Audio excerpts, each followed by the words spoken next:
mu am njëriñ ci askan Sénégal Mariama. allahuma amin alors merci beaucoup nuyu bu baax a baax madame Guèye Para depuis Fadia également teranga yi bari na gis nañu ko moom it tàmbale nañoo toppaat comme dap rek nuyu nañ la bu baax a baax jaajëfal la alors ñu tàmbale kon waxtaan wi ci ñetteelu numéro bi yemook mercredi 28 janvier 2026 ñu tàmbale ko kon ak ponk bu njëkk bi di kàddu yi nga xamante ne njiital gouvernement bi Ousmane Sonko yëkkati na ko niki démb fële ca Maroc gannaaw kon ba mu doon janoo ak ñi nga xamante ne ñoo di sénégalais ya nekk foofee ca Maroc ci noonee mu daal di ŋàññaat ñi nga xamante ne ñoom ñoo di ñi ŋànk wàllum justice bi muy magistrat yeeg yi ni mel yëkkati na fa ay kàddu du ñàkk dégg ngeen ko muy wax ni magistrat yi am na ci ñu nga xamante ne dañuy juum niñ leen bëgg a jàppee kon tolluñu foofu Guèye Para jàpp na ni nag également yenn yu bëri yi nga xamante ne yu yàqu ci réew mi justice bi moom moo ko yàq kon nag dafa jot ñu daal di jooyantiwaat justice bi xool ñi nga xamante ne ñoom ñoo ci nekk te di ko manipuler ak yi ni mel daal di leen ciy génnee waaye naka noonu également mu ne gis na ni boobook léegi defuñu ci dara sa commentaire par rapport ak yooyu la kàddu. waa justice de du yàlla du yonent duñu ay saint aussi ay nit lañu comme ñun les magistrats li ñuy sukkandiku pour àttee tamit nekkul loo xam ne dafa mel ne Coran wala nga ne la Bible la lu ñu bind la loi expression volonté nationale la ñu jël ko voté ko à l'Assemblée nationale ñu ciy sukkandiku pour di àttee doomu aadama yi ci ay fait yoo xam ne nit ñi nga xam ne ñoo fi nekk ak ci biir réew mi ak képp koo xam ne sax doo doomu réew mi te nekk ci biir réew mi bis boo commettre délit wala crime wala infraction ñu mën ko jël sukkandiku si pour àttee la bu ñu la tooñee it ñoom ngay dem ñu àtte lii la léegi nag àtteekat boobu la ñu war a wax ne nañu ne dafa war a maandu pourquoi ñu ne dafa war a def balance bañ nañ ko ba seen kii mooy balance maanaam nattukaay warul ëpp warul wàññeeku dafa war a nekk ci digg bi lii mooy justice équilibrité maanaam amul kii xonq la wala ku ñuul la wala parloo warul am ci justice donc ñoom ay nit lañ yoo xam ne njaaxaanaay bu ñu koy wax ci ñi muy tëddee kooku justice la war dëgg ñoom la war léegi nag par conséquent mais dañuy juum dañuy def ay erreur dañuy far dañuy jël xaalis dañuy lekk dañuy naan lépp loo xam ne keneen ku dul juge da koy def rek ñoom juge mën nañ ko def loolu mooy justice ay nit lañu comme ñun ñoo am les mêmes sentiments kon li ñu différence ak ñoom mooy dañoo jàng loo xam ne xëy na ñun suñu njàng àggu fa juge du médecin mais mën naa àtte médecin waaye médecin mënta àttee juge ñoom it dañu war di tëddee njaaxaanaay mais ñaata ay erreur judiciaire mooy am ci àdduna bi ñaata at nga dégg sax aux États-Unis sax nga xam ne ñoom réew lañ yoo xamante ne ci wàllu ñëpp d'accord nañ ne ci wàllu démocratie ci wàllu justice dañ ci xarañ seen justice dafa am doole mais ñaata nit lañu inculpé tëj ko pendant 10 ans 15 ans ñu jékki-jékki génnee ko xam ne lañ ko doon toppee defu ko ñu ëlbati ko fayaat ko mu nekk li ñuy wax des erreurs judiciaires lan mooy indi loolu parce que dafa am dañuy def ay erreurs comme ñun donc loolu Ousmane Sonko wax lu am la lu réel la lu wér la ñaata juge ñoo démissionné fii ci projet Ousmane Sonko ñaata juge dañ fi tëbal ci projet Ousmane Sonko donc mënoo taxaw ne Pastef fii ñu accès ci au pouvoir am na ci loo xam ne tey bu ñu demee ba candidature Ousmane Sonko tey nekk en jeu nekkul mais justice da cee dugal loxoom ci l'affaire Mame Mbaye Niang donc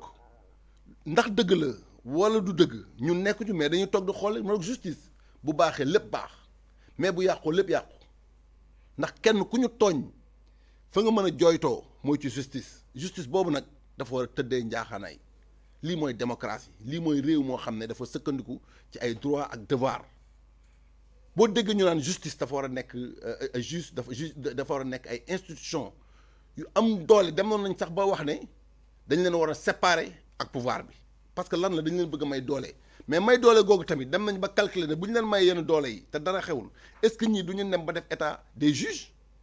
yoo xam ne dañuy nekk ci kaw station boo xam ne yilif ñëpp di commander ñëpp di def yor seen yet ku leen neex ñu dóor ku leen naqal ñu dóor te ñoom ku ne xam nga ne benn benn circuit tey jii boo fi laaloon léegi benn juge da ngay gis ñoom ñëpp ñu jóg sot ànd ak yow te warul demee noonu juge bu juumee ay mokki juge yi juristam dañu war a mën a taxaw ne ko yow kat lii nga doxalee du nii ak nii ak nii nga war a def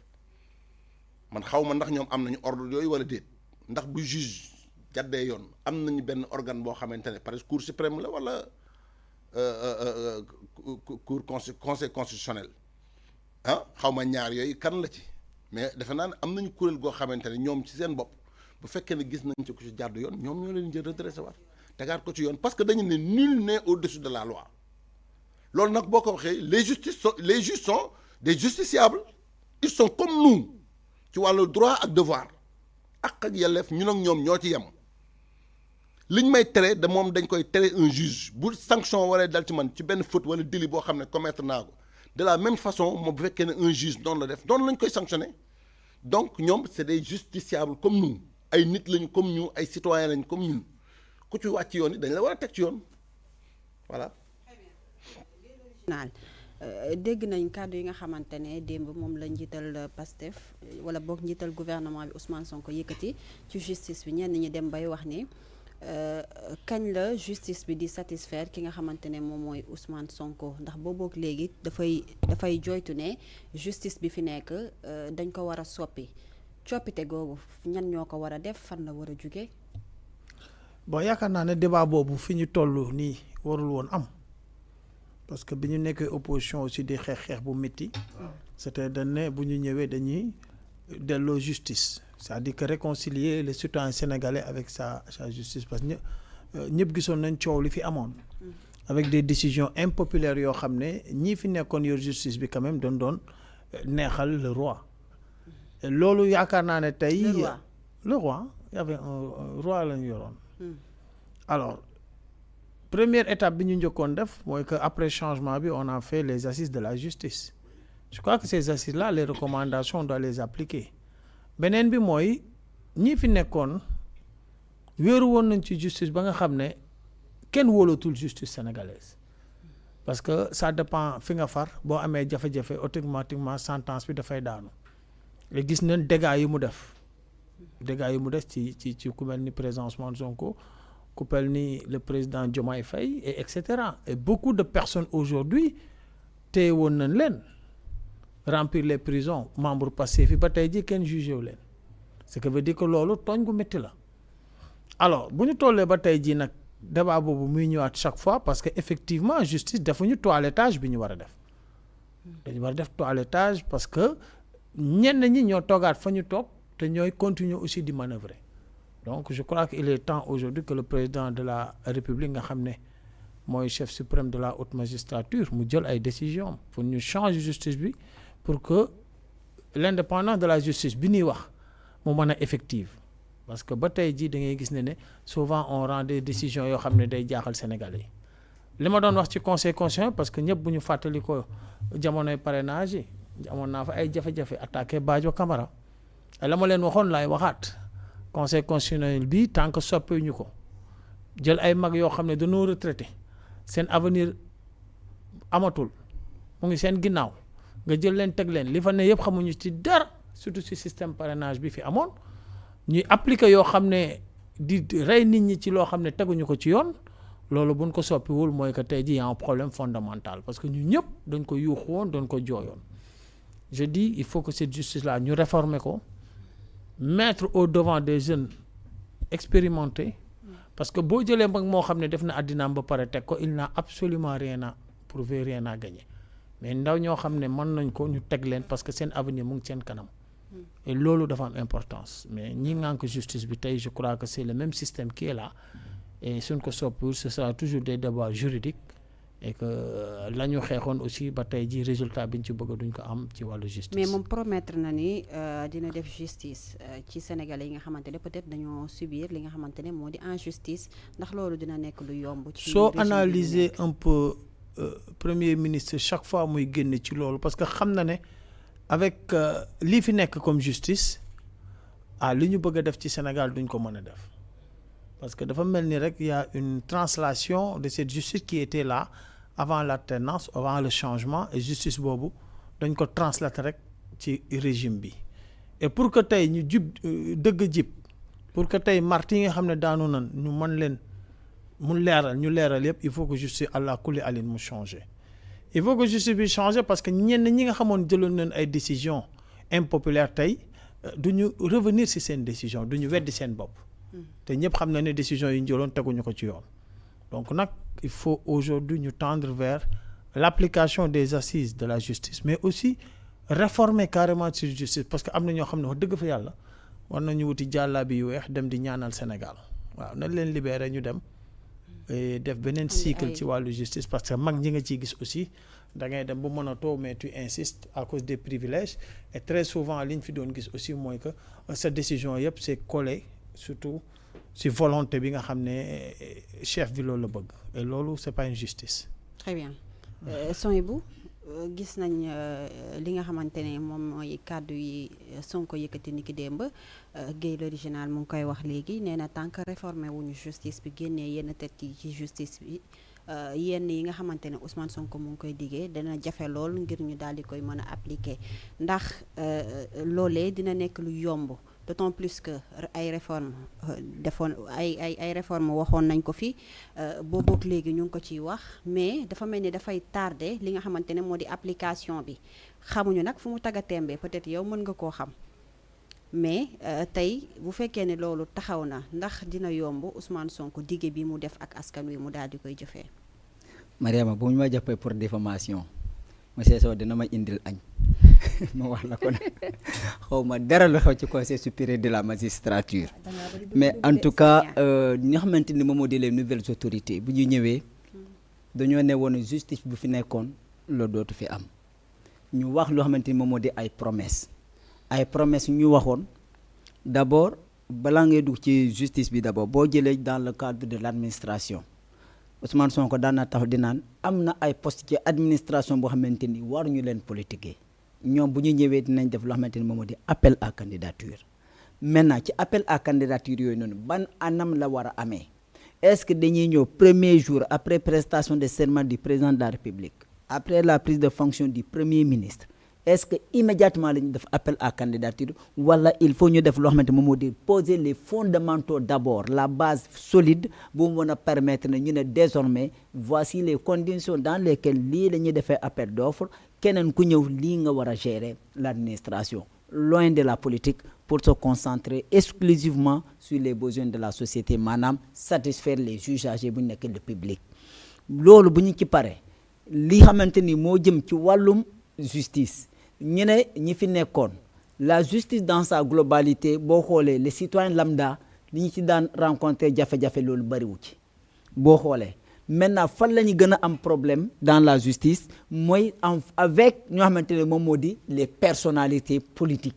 wala les personnalités yi xamante ni dañoo am benn influence sur le fonctionnement de la société le cadre Sidy Lamine Niass ay jamono saa bu nar a amee jafe-jafe saa bu génnee nar a wax rek pouvoir bi di ko coller yeneen situation ba muy yuux au scandale dina gaay leen ñoo nga bëgg a tëj boo xamante ne moom moo di Walf ngay gis benn foule populaire boo xamante ne day dem regrouper devant Walf après mu am benn tollé ñoom ñu reculer loolu la ñu leen daan acculer beneen côté bi moom moo di dañoo gis ni seule la justice la ñoo xamante ne ñoom ñoo di les autorités étatiques di utiliser di écarter les candidats à quoi ça sert les citoyens lambda ku xamante ne tu n'as aucune ambition gisuñu benn menace ci yow doo am problème mais dans tous les pays d'Afrique la justice est utilisée par les princes maanaam les présidents pour éliminer seen adversaires loolu la ñuy wax ni justice boobu noonu war a fii dox boo xoolee Ousmane Sonko foofu lay wax ni justice bi il faut ñu taxaw ci maintenant dans cette justice boo xamante ni ñu ne la yow yaay le dernier rempart de la société justice boobu noonu mooy taxaw di naan surtout le procureur di naan jàpp naa nit def naa ko garde à vue ma bàyyi ko muy xaru pendant 6 minutes xëy na c'est des remords loolu procureur est-ce que Sénégal boobu la soxla yow ñu ne la yow yaay le chef des OPJ les officiers de police judiciaire Guépara war nañ ci mën a jàppale ci loolu yow homme de tenue ñu dénkaane la nit garder ko à vue xool ko bu baax a baax bu nar a def benn manœuvre boo xamante ne dina gaañ boppam nga éviter ko ci bu nara def loo xamante ne dina détruire les preuves nga jàpp ko ci mais nga ne dangaa xool kooku noonu mu bëgg miir di def lu nekk ba gaañu sans responsabilité le cas de François Mancabou loolu mooy justice bu ñu soxla déedéet léegi nag ces acteurs là ñu nekk ci biir boobu ñoom ñu def seen triangulage ba léegi ce sont les mêmes têtes qui sont là mu ne justice boobu noonu war nañu ci mën a continuer ces manœuvres là dans la justice loolu dañu ko war a dépasser tey gi ni c'est toujours le cri de cœur ki xamante moom moo di Ousmane Sonko. Maintenant si on parle des cas des personnes là qu'on appelle martyrs ñoom seeni dossier bu nar a compliqué mais defe naa François Mancabou dossier moo gën a moo nar a gën a yomb puisque ñoom ñoo ko arrêté sain et sauf ñoom ñoo ko xool pendant 6 minutes ñu ne dee ki mi mbëkk miir bay xaru di suicidé wu procureur wax na ko ana ñu ko doon surveiller ana ñu ko mettre en garde à vue ana ñooñu defe naa foofu c'est terre à terre war nañoo mën a élucider facilement maintenant il faut traîner ce dossier ba les autres war a compliqué mais Fulbert Sambou Didier Badji ay hommes détenus nekk seen camp ñu déplacer leen seen camp ñu ne ñoom dañoo disparaître jusqu'ici aucune autorité militaire prononce ci dossier boobu cette justice là bu xamante ni à chaque fois qu'un président de la République dina ko utiliser pour écarter les citoyens sénégalais cette justice là dans toute l'Afrique kenn soxlu ko dans toute l'Afrique soxlu ñu ces justice là dañoo ne bu ñu jaaxle dañuy daw dem justice la wala foofu lay wax ni fu baax na doonee benn xamuñu nit ku weex xamuñu nit ku ñuul xamuñu milliardaire xamuñu pauvre ñun tout le monde nous sommes tous égaux devant la loi balance bi na équilibré ñu àtte la ci yoon Madiambal Diagne Téliko dossier de diffamation jusqu'à présent ça suit non dossier de diffamation Mame Mbaye Niang Ousmane Sonko 8 février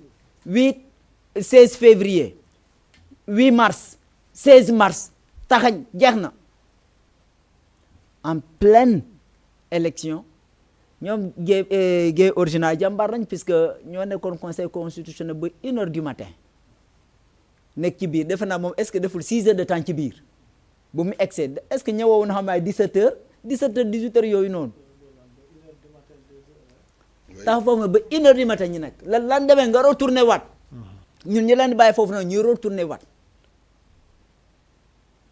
mais la justice dont les Sénégalais ont besoin mais une justice équitable maintenant ñoom dañoo wax les réformes moi j'ai pas d'une part le président de la République ñëwee mu ne ci dialogue lay woote les conclusions du dialogue nee na du ci changer dara où sont les conclusions du dialogue bi ba léegi lan la wax ana rapport ñu pare ci dialogue ñu ne réforme et modernisation de la justice ba léegi les résultats de cette rencontre de ce forum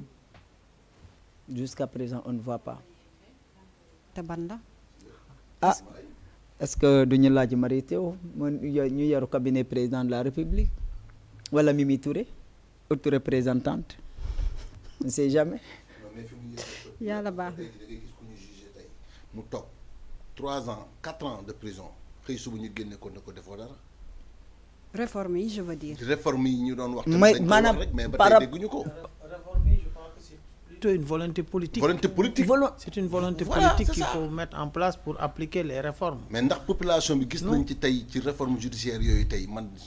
sentiruma ko c'est compliqué sentiruma ko parce que tey jii tey foofu tey mooy làqatukaay bi mais tey jii